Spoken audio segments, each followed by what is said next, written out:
want you to imagine something for me. I want you to imagine you're a sick, twisted and perverted individual who fantasizes about kidnapping, torturing, raping and killing women.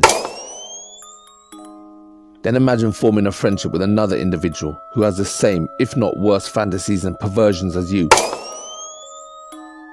Now together, your hatred towards women grow. And together you build and film what you describe as a dungeon. A holding cell, a place to keep all your torture devices and weapons. And also a place to keep your victims who you will torture, rape and hurt and eventually kill after you've fed all your dirty little habits. A place so quiet, dark and cold that you can condition a woman to do what you want and hurt her until her will to live breaks. A place in the woods underground that no one will hear your victim scream. Now imagine what horrors await that innocent young woman. And still you couldn't imagine what really happened. In this video we'll take a look at Leonard Lake and Charles Ng. To understand why they did these things, we have to first look into the mind of a serial killer. This is Project Dark Knight Horror, and you're watching the house that Leonard Lake and Charles Ng built.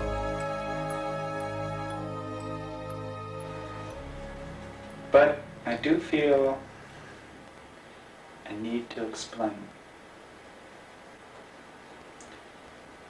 This tape, what you're hearing now, is going to be the lead-in of the various phases of construction of a building, which hopefully will be the first of a series of underground buildings.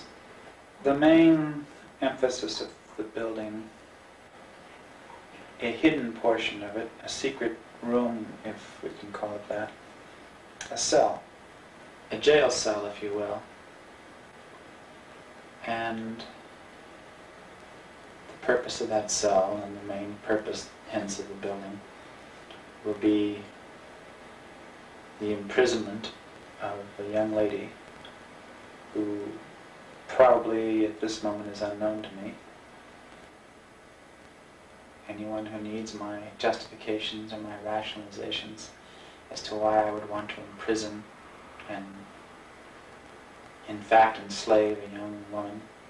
And I'm still very much attracted to sometimes even as young as 12. Certainly 18 to 22 is a pretty much ideal range as far as my interests go. What I want is an off-the-shelf sex partner. I want to be able to use a woman whenever and however I want. And when I'm tired or satiated or bored or not interested, I simply want to put her away, lock her up in a little room. In the summer of 1984, San Francisco is gripped by fear. Neighbors, family and friends are vanishing without a trace. The police have no leads, but soon the investigation takes a deadly turn when they discover a killing field high in the Californian mountains. As the bodies are found, and the manner in how they are found, bound, gagged, buried alive, dismembered and crushed, the police realize all the missing people are now dead, and whoever did this are the most twisted, sickest, perverted people that most of the police force has ever or will ever encounter. On the 2nd of June 1985, a San Francisco dispatch operator received a 911 call that a theft was in progress at 1087 South City Lumber Yard off Railroad and Spruce. She called out to any units in the area. That day, Officer Daniel Wright from the South San Francisco Police Department responded first to the call. The shop owner told Officer Wright that he had seen an Asian male stealing a $75 table vise. He said when confronted, the thief threw the vise into the trunk of a brown Honda Prelude, parked by the store, and fled the scene on foot. As Officer Daniel Wright walked towards the brown Honda, he never knew when waking up that morning what a routine shoplifting call would lead to. Officer Wright spotted a suspicious-looking gun case in the car. When he opened it, he found a .22 Ruger revolver handgun with an illegal silencer. Just then, a larger male with a beard came running up to him brandishing a receipt saying he paid for the $75 bench vice and that there's no need for the police. Without answering, Officer Wright returned to his squad car to use his radio to check the Honda's registration number. While Officer Wright was waiting for a response, he asked the bearded man who the car belonged to. The bearded man replied, "Lonnie Bond." "Where is he?" asked Officer Wright. "Up north," the bearded man said. At that moment, Wright got a reply from his radio saying that the Honda's registration number 838WFQ belonged to a Buick registered in the name of Lonnie Bond. He advised the bearded man that swapping the number plates was a crime, and then he asked for ID. The bearded man gave a driver's license in the name of Robin S. Stapley, a 26-year-old San Diego resident. Now, Officer Wright became suspicious, because first, the man paid for the device that someone else had tried to steal. Then, the number plates were changed on the car, and he found an illegally modified weapon. And lastly, the bearded man looked considerably older than the age stated on the driving license. Officer Wright then asked, "Don't you know it's illegal to carry a silenced weapon?" The bearded man said, "It's not mine. It belongs to Lonnie. I just use it to shoot beer cans." Officer Wright then used the radio a second time to check the weapon's serial number, and it came back as owned by Robin S. Stapley. Officer Wright informed the bearded man that he was under arrest. "What for?" the bearded man said. "For owning an illegally silenced weapon," said the officer. "I told you it's not mine," the man replied. "You said your name's Stapley, right? Well, the gun is registered under your name, so you are under arrest." After handcuffing the man and reading him his rights, Officer Wright locked him in the back of the squad car and then returned back to the store owner to get a description of the other male, which he then broadcasted on all channels. An Asian male, slight build, about 25 years old, wearing glasses, last seen heading away from Railroad and Spruce, wearing a parka. The Honda Prelude was towed to the pound, and Officer Daniel Wright drove his prisoner to South City Police Station, where he was placed in an interrogation room. The bearded man was told to empty his pockets. In his possession, he had a travel receipt in the name of Charles Gunner. "Who's Gunner?" asked the officer.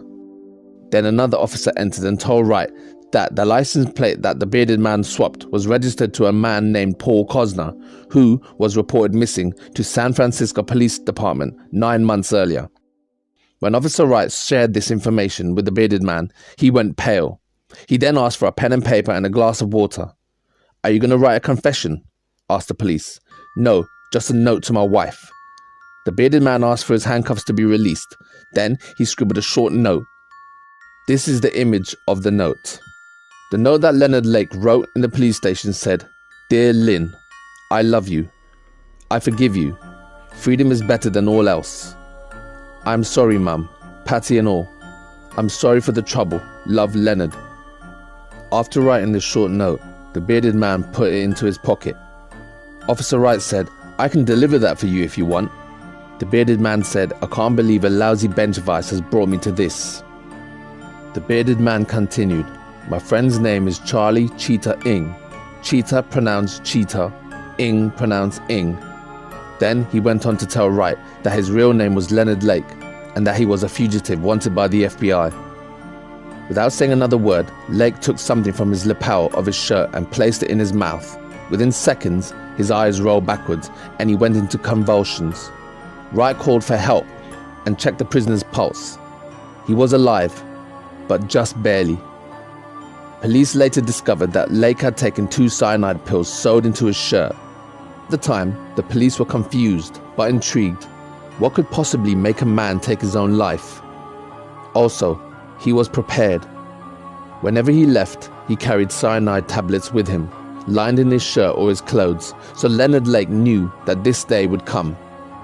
He knew that the things he was doing were so bad that he'd lose his freedom for a long time, and when it all came out in the news, it would be embarrassing for his family. So he did what any coward would do. He took the easy way out. He was carried to a waiting ambulance and taken to the hospital. Officer Daniel Wright wouldn't have to wait long to get the answers he needed. It wasn't long before San Francisco Police Department knew that the man they had arrested was wanted for more than a simple case of shoplifting, especially when they found bloodstains on the front passenger seat of the Honda. a bullet hole above the sun visor, and 2 spent shell casings under the seat. Paul Cosner, 39 years old, the original owner of the Honda, disappeared on the 2nd of November 1984 after telling his girlfriend he's on his way to meet a weird-looking guy to show him the car. He was never seen again. In the car, the police found several banking credit cards and other documents in the name of Robin Scott Stapley, which had been found in the glove compartment. Police checks found that Robin S. Stapley was one of the founding members of the Guardian Angels, a national organization that had been formed to protect private citizens from criminal attacks and generally to aid the police. He had been missing since the previous April.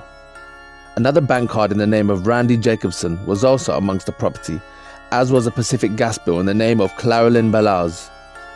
The address on the bill led the police to Wilseyville, California, 150 miles from San Francisco, at the foot of the Sierra Nevada mountains. After more police checks, they later found that Balaz was Lake's ex-wife and was living in San Bruno. Just now that Lake was dead, the answers they needed was in the form of Charles Ng, so they concentrated on catching him.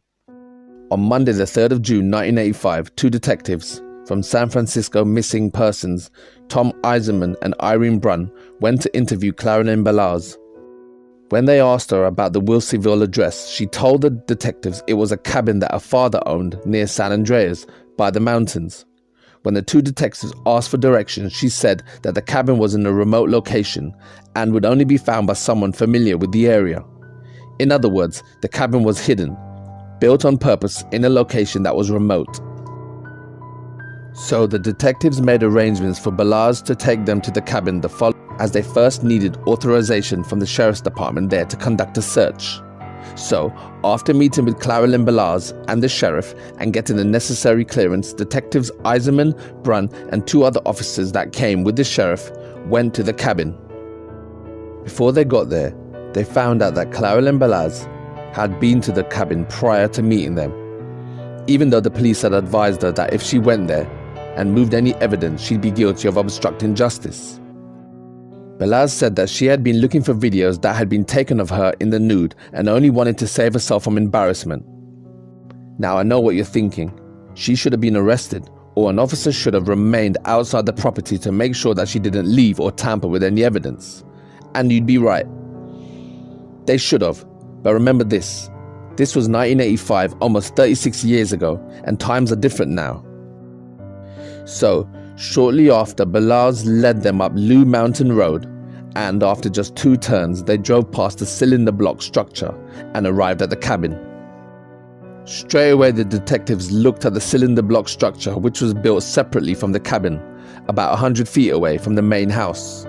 Also, the structure had been built into the earth, so one side of it faced the mountain. This raised suspicions straight away. The police asked Balaz to unlock the cabin, which she declined. She said it was a private structure and they needed a warrant.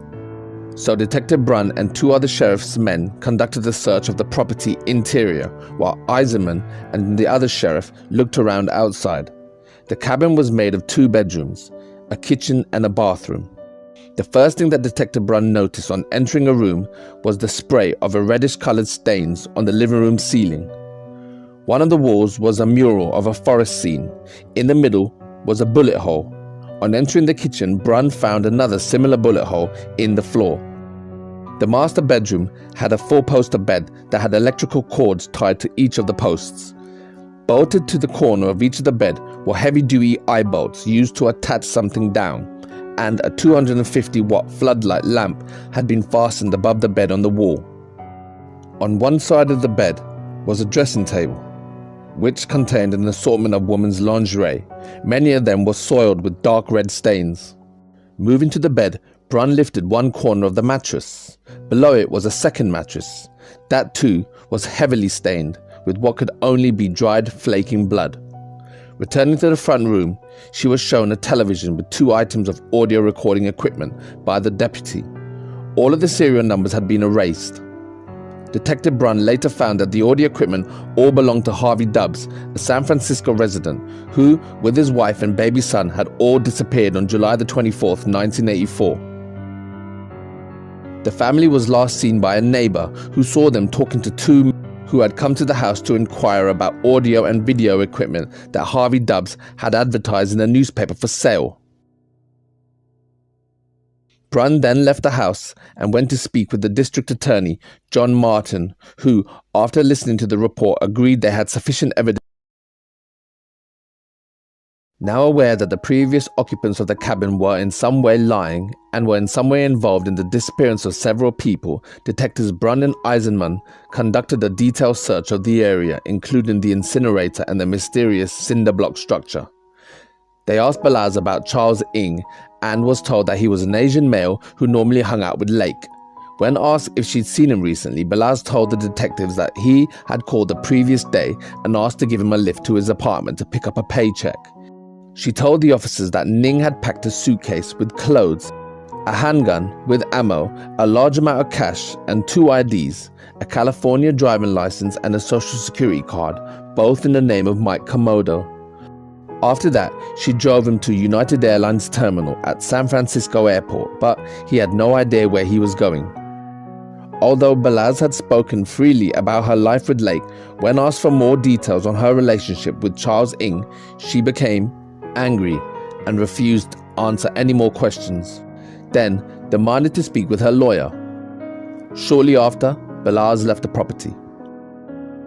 Next, the police decided that they would check the cinder block structure. So, a 12-man unit arrived on the scene from San Francisco Police Department. On Tuesday the 4th of June 1985, the search of the bunker began. Before they entered the bunker, they did a preliminary check around the structure and found that a cleared area 10 feet in diameter was recently disturbed, and they found a trench which contained articles of clothing. Fearing a gravesite, the sheriff ordered men to do a more extensive search on the outside area. Within hours, sniffer dogs had joined in the search. While this was ongoing, the police also checked the neighbor's house and came back with even more troubling news. The owner of that property informed officers that he rented it to a family, a man, woman and their small baby. But weeks ago they had fallen behind on their rent, so he sent an assistant to go and collect, but they had gone missing and had taken nothing with them. All their furniture, clothing and personal items were still there. This was the property next door to Charles Ng's cabin. It belonged to Lonnie Bond, his partner Brenda O'Connor and their infant son Lonnie Jr., who had gone missing. As he left the property, a man calling himself Charles Gunner came up to him and told him that the tenants had left 10 days previously. The landlord's assistant asked why didn't they take their stuff. The man, who said he was Gunner, shrugged and said he didn't know. That day, they entered the bunker. As they walked in, they found that the main room was 20 foot by 12 foot. A workshop area with a range of hand tools and power saws hanging on a plywood wall next to a workbench. On a closer inspection, many of the tools were encrusted with a dried dark brown substance, and some of the blades on the saws had hair stuck in the motor. This they knew at the time could only be one thing: blood and human hair. Attached to the bench was a broken vise, which we now know was the reason why Charles Ng tried to steal the replacement from the lumber yard. It's frightening to think, if he hadn't have gotten caught, how many more people would have been killed. Something about the room's dimensions didn't make sense to the police. It looked a lot bigger on the outside than it did on the inside, so they guessed that there must be a hidden room. They soon found that the plywood tool rack was actually a door that led to a smaller room. Inside was a double bed, a side table, books and a reading lamp. On one wall was a wooden plaque that read Operation Miranda carved into it. The police would later find out that the name was derived from a book called The Collector by John Fowles, which was found in the bookshelf. The book tells the story of a butterfly collector who kidnaps a woman and keeps her locked in his cellar, where the woman eventually dies. The secret room also contained military equipment, including uniforms, boots, and a vast array of weapons, including assault rifles, shotguns, sniper rifles, and a machine gun. There was one small window made up with multiple glass panes, thought to be soundproof. They also found equipment used to see in the dark, an infrared scope, and a heat signature camera, all from the military base. On another wall were 21 photos of very young girls in various stages of undressing, most of which were taken in that room.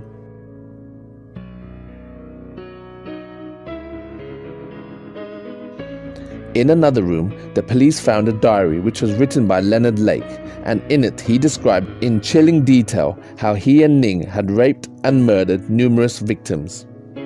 The diary also described how Lake was an avid survivalist and feared an impending doomsday and planned on building many underground bunkers stocked with food, weapons, clothes, supplies and sex slaves. He also described how he would use female captives to repopulate the world. Next, Detective Brunn found another secret door in the hidden room. Effectively, it was a room in a room. The door was behind the bookshelf that led the officers into the room with a window. The secret room itself was only 3 foot 3 inches wide by 7.5 feet long with a 6-foot ceiling roof. Inside they found a narrow bed, a chemical toilet, air freshener and a water container. Holes had been drilled into the wall to provide ventilation. They found out that the window was a two-way mirror, and they also found a button. When pressed, the occupants of the first room could hear the audio from the smaller room. Detective Eisenman then turned off all the lights in the bunker, and using the infrared scope, Eisenman was able to see Brunn clearly through the two-way mirror in the dark. They had discovered what looked like a hostage cell. On day 3, the police called for heavier equipment to begin digging up the site. During that morning, the police received an unexpected visitor in the form of Gloria Eberling, Leonard Lake's mother. She told the police that she had come because she was concerned about her other son, Donald, who had disappeared 2 years ago. Detective Brunn, who was also present, asked Eberling if Balazs had removed anything from the cabin the day before the police had arrived, and was told that Caroline Balazs had taken 12 videotapes from the main bedroom. Later in the investigation, Leonard Lake's ex-wife Caroline Balazs gave all 12 tapes to the police that she had taken from the cabin, which she indicated were of her and Lake having sex.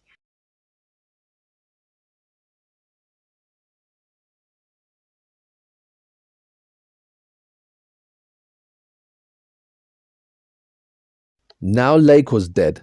The answers they needed was in the form of Charles Ng, so they concentrated on catching him and issued a warrant for his arrest. The FBI had discovered that Ng had taken a flight from San Francisco to Chicago, but the trail went cold from there. They did a background check and found that he had come from Hong Kong. He had sisters in Toronto and Calgary, and an uncle in Yorkshire, England, and former Marine friends in Hawaii. They knew that with sufficient funds and with a day's head start, Charles Ng could be in any location. To aid in their search, the FBI contacted Interpol and Scotland Yard and distributed Ng's description worldwide.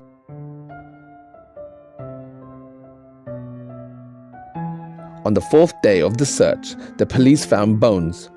The bones had straight cuts, which they deducted had been cut using power tools in the bunker. They swabbed the DNA from the bones and the DNA from the power tools, and they got a match. But there was a lot of DNA to go through. As the search progressed, numerous items were found at the property and unearthed from various locations. Literally hundreds of items which had to be painstakingly photographed and held for analysis were removed from the site.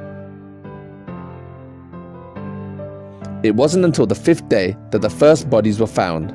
The skeleton remains of 2 people seemed to be complete. Ironically, at 8 p.m. on the same day the dead bodies were found, the doctors at the hospital where Lake was on life support switched off the machine that kept him breathing. Leonard Lake was dead within seconds. Not answering for what he had done or suffering in any way, he took the coward's way out. Later, back at the cabin, a sealed 5-gallon bucket was found which contained jewelry, credit cards, driving licenses, wallets and 2 more videotapes without labels, and a 3rd labeled M ladies, Kathy and Brenda. The first 2 videos were later viewed and first showed Lake and Balazs at a Thanksgiving dinner. On the 2nd tape, Lake had been filmed acting out his greatest fantasies, kidnapping a woman and enslaving her. The 3rd video was the most disturbing. It showed a young lady, identified only as Kathy, chained to a chair and later performing a striptease while being filmed and taunted by two men, Lake and Ing. In another part of the same video, Charles Ing could be clearly seen lying on the bed with Kathy as Lake took still photographs. If it ever arises again, if there's any circumstance whatsoever that leads me to think that you're even attempting to make noise, it's immaterial as to whether I hear you or anyone else hears you. You will be whipped very severely. And tell me you understand. I understand. I'm having a little war within myself between what I want to do and what we might call the decent thing to do. And for the moment, the decent thing to do is win. So, rest. Okay, I just want you to know that I'm giving this stuff to you under protest. Not that you care, mind you. The young woman was identified as 18-year-old Kathy Allen, a cashier at a supermarket. Kathy Allen was apparently lured to the location by Leonard Lake, who told her that her boyfriend had been shot. The tape also included footage of another young woman named Brenda, which showed her begging for information regarding the whereabouts of her baby. We hate you. Your baby is going to be taken away. Excuse me. I'm going to be taken away. There's a family down in Fresno that doesn't have a baby. You're not taking my baby. Son and his baby's dead, right? I mean, they got one now. That's my baby. Her baby is sound asleep like a rock. We don't like you. Would I like me to put it in writing? It's done. Just stick it whatever we tell you. On the tape, Leonard Lake tells her your baby is sound asleep like a rock. Eventually, after the constant barrage of taunts and threats, Brenda's resolve breaks and she agrees to cooperate, not like she had much choice. Later in the tape, she can be heard taking a shower with both men. This woman was called Brenda O'Connor, Lake's next-door neighbor. The police believe that her husband, Lonnie Bond, and her baby, Lonnie Jr., were murdered by Lake and Ing prior to the tape being made. That means on the tape, as Brenda is begging for her baby and Lake tells her he's asleep like a rock, her and her husband were already dead. As the search continued, the police found a partial skull and another bucket containing personal items and a complete burned body. Within minutes, 4 more bodies, including that of a child, were uncovered. 2 were female and the other a black male. A short time later, another container was found, and a long 12-inch metal tube was unearthed. Inside the container, police found $1,863, more wallets and credit cards. In another freshly dug mound near the cabin, another 2 bodies were found. Both had been killed by a single bullet to the head. Later, the bunker was completely demolished and searched for more bodies. As the search wound down, the bodies of 7 men, 3 women, 2 babies, and 45 pounds worth of crushed bone fragments had been recovered, along with all the other property belonging to the dead. All in all, the police found evidence that pointed to up to 25 people that had been previously reported missing that had been killed in or around the cabin. But because the bodies had been killed, chopped up, burnt and crushed, and scattered around the compound, it made identifying them a nightmare. Eventually, a warrant was issued for the capture and arrest of Charles Cheetah Ing. The victims the police were able to put together were later identified as Kathleen Allen, her boyfriend Michael Carroll, Robin Scott Stapley, Randy Johnson, Charles the Fat Man Gunner, Lake's best man, Donald Lake, Leonard's older brother, Paul Cosner, the owner of the Honda, Brenda O'Connor, Lonnie Bond Sr., Lonnie Bond Jr., Lake's next-door neighbors, and Harvey Dubbs, Deborah Dubbs, and Sean Dubbs. The Dubbs family had been abducted and killed after Lake and Ing had gone to the house in relation to audio and video equipment that Harvey Dubbs had advertised for sale. While the police tried to identify more bodies, the FBI searched for more clues on Charles Ing. They learned that Ing had been born in Hong Kong on December 24th, 1961. The son of a wealthy businessman, he was given the best start in life and every single opportunity, but Ing developed a rebellious streak at a young age and was expelled from several schools. Anxious for his son to change his ways and follow in the family business, his father sent Ing to a boarding school in Yorkshire, North England, where he'd been under the supervision of his uncle. After a short time at the new school, Ing was found stealing from other students and the local department store, and once again he was expelled. Shortly after, he enlisted into the Marines. In 1981, Ning had been promoted to Lance Corporal, but shortly after, when he and 3 other accomplices stole military weapons from an armory in Hawaii, 1 month later he was arrested by the Marines. Within days of his incarceration, he escaped and made his way to California, where he met up with Leonard Lake and became friends, and moved in to the Wilseyville cabin with Lake. Gradually, the FBI was successful in tracing Ng's movements shortly after leaving San Francisco. Charles Ng managed to outrun the law during a nationwide manhunt for 34 days, but his habit of shoplifting ended his run. While he was in jail for other charges, a long and drawn-out battle commenced to bring Ning to justice. The court battle lasted 6 years. During this period, Ning spent his time studying American law. While in jail, Ning had done several cartoon strips showing what looked like his contribution in the Wilseyville murders. It was decided that these drawings and what it contained could only be done by someone who had intimate knowledge of the murders. His drawings contained names of dead people who died at the cabin. Also, Leonard Lake was in some of them, along with a picture of Ning drowning and cooking a baby. I've included the images for you to see.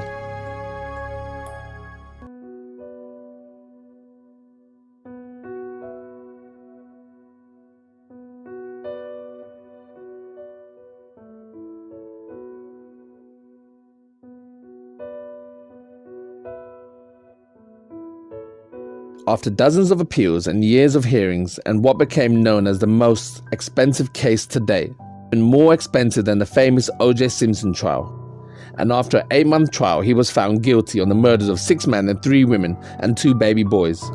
In February 1999, Ning was sentenced to death, and this time it stuck. After so many years in the court system, he had finally run out of luck. To this day, Charles remains on death row at the San Quentin prison.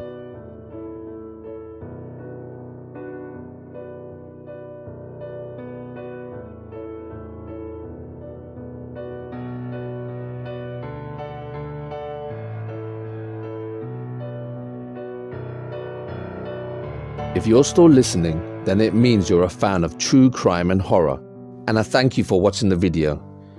This video took a lot of research. I had to watch a lot of documentaries, so I'd appreciate it if you could give it a like and maybe a comment and subscribe.